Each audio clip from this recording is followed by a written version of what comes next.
Hey everyone, welcome back with me again in this channel. So on today's video, I'm going to show you how you can get this luminous fish in Fish It Roblox.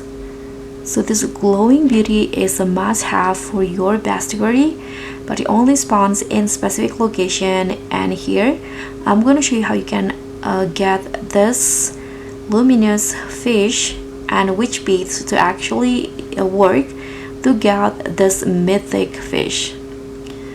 So first, for the location, you need to go to the Coral Reefs to get the fish. And as for me, for the exact location, in the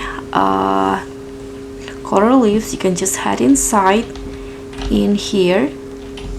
So go in this tree in here, and this is where I got the luminous fish. So you can go fish under this tree, this one, or the second location, you can go fish in this rocks right here where this person is fishing. And as for the rods combo and the bait, I'm using the element rods here with the singularity bait. So that's pretty much all. That's how you can get the luminous fish in Fish It. Thank you so much for watching. Don't forget to like, comment, and subscribe. Also click on the thanks. Bye.